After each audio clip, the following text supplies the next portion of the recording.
Salut tout le monde, ici Abdul Malik de la chaîne Série Sciences. Aujourd'hui, nous allons voir une 8e vidéo, toujours dans la série limites, continuité, dérivabilité, études de fonctions. Aujourd'hui sera l'occasion pour nous de voir ici la bijection ainsi que les conséquences du théorème de la bijection. Ok, de manière très simple, nous allons détailler cela avec bien sûr deux petites applications pour vous expliquer de manière très simple comment ça se passe.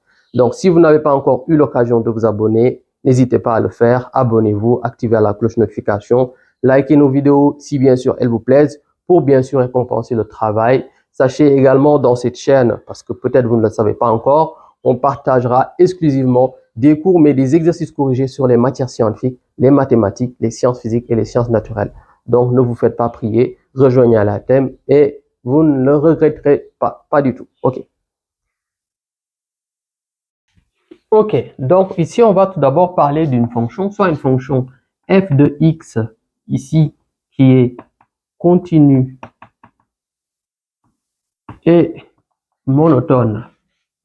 Monotone veut dire, en fait, soit elle est croissante ou décroissante sur un intervalle qu'on va nommer i. Sur i, donc elle réalise en réalité une bijection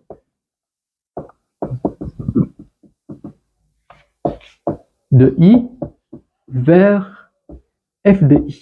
Et f de i, c'est l'image de i par rapport à f. Ok? Et f de i qu'on peut également nommer j. Voici le théorème de la bijection. Au même moment, en fait, il admet une fonction réciproque. Il admet une fonction réciproque qu'on nomme f moins 1. Ok? Ici, moi, je vais le nommer h si on veut.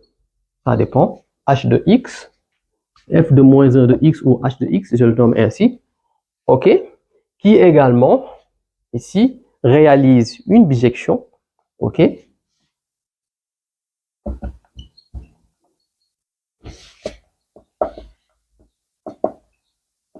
De l'image de i, à savoir j, de j vers i.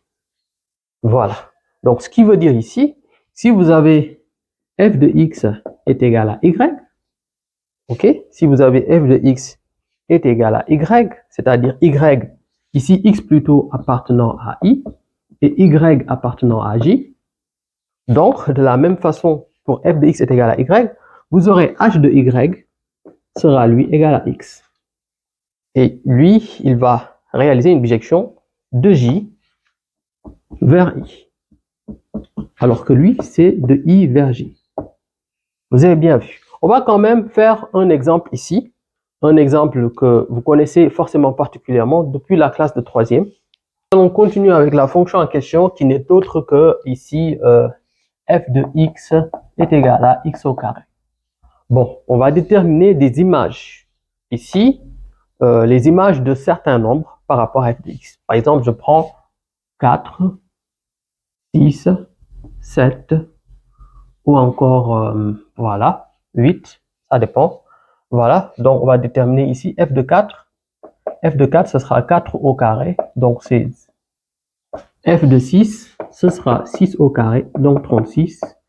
Et f de 7 sera 7 au carré, donc 49. Donc ici, vous avez en fait, ici par exemple, f de x qui n'est autre que x carré, et l'image de ces nombres-là ne sera rien d'autre que leur carré.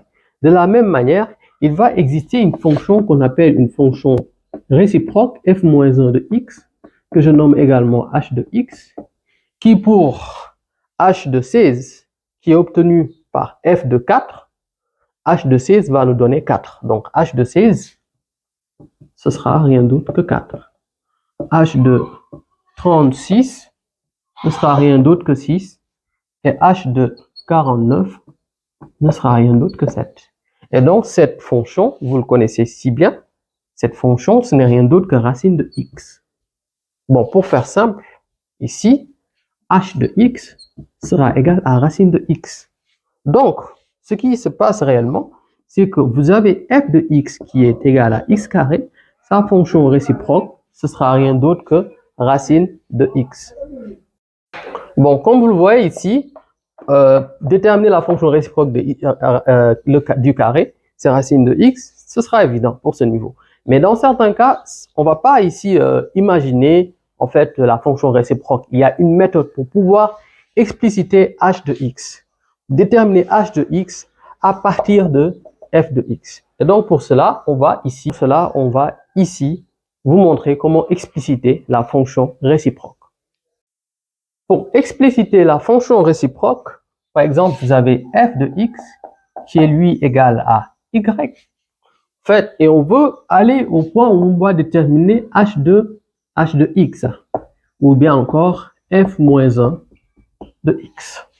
Donc pour cela, on va passer par le principe f de x est égal à y, et à la suite de cela, avoir x en fonction de y. Ou encore, oui, x en fonction de y. Si vous avez yx à la limite, à partir de l'expression f de x est égal à y, qu'à la fin vous avez x en fonction de y, une fois que vous avez x en fonction de y, et donc f de y à ce niveau, ici, vous aurez à dire dans ce cas-là que, ici, h de x sera l'expression qu'on a en fonction de y. Ok? L'expression de h de x ne sera rien d'autre que la fonction qu'on a en fonction de y. Donc, on va faire ici une application pour vous expliquer. Par exemple, on nous demande d'expliciter la fonction réciproque, ici, de 2x moins 5. Ok, donc expliciter la fonction réciproque de 2x moins 5, c'est-à-dire f moins 1. Comment on va le déterminer? Tout d'abord, on va partir du principe que f de x est égal à y. Donc f de x c'est 2x moins 5. Donc 2x moins 5 est égal à y. Vous voyez bien. Une fois qu'on a 2x moins 5 est égal à y, on va essayer d'écrire x en fonction de y. Ce qui revient à dire, j'aurai que x ici, et je vais tout déplacer dans le second membre à l'exception de x. Donc j'ai 2x est égal à y et moins 5 qui le rejoint, plus 5. Et donc x est égal à y plus 5 sur 2. Une fois que j'ai cette expression, je peux conclure en faisant quoi? En posant f moins 1 de x qui va remplacer x est égal. On remplace y par x plus 5 sur 2. Voici comment on explicite f moins 1 ou encore h de x dans certains cas. Ça dépend de vous. Voilà. C'est pas difficile. Le principe revient à écrire f de x ici est égal à y, remplacer f de x par son expression, puis écrire x en fonction de y et remplacer x par f de moins 1 de x et y par x, ce qui fait f moins 1 de x est égal à x plus 5 sur 2. Voilà, c'est justement ça le principe. On va revenir sur l'exemple qu'on avait plus tôt, avec par exemple x carré, en fait, f de x qui est égal à x carré. Comme ça sera plus clair. On aura deux exemples pour un. Donc maintenant, on va dire quoi? F de x est égal à y. On part par ça. Et f de x, c'est x carré. Ce qui veut dire x carré est égal à y. Conséquence, on doit toujours avoir x en fonction de y. X carré est égal à y revient à dire x est égal à quoi? X est égal à racine de y. X est égal à racine de y. Donc maintenant, le tour est joué. On remplace x par f moins 1 de x. Donc on a f moins 1 de x et y par x, ce qui fait racine de x. Donc la fonction réciproque de x carré, c'est racine de x. Voilà, c'était tout. Du coup, on s'intéresse maintenant à une autre conséquence du théorème de la bijection.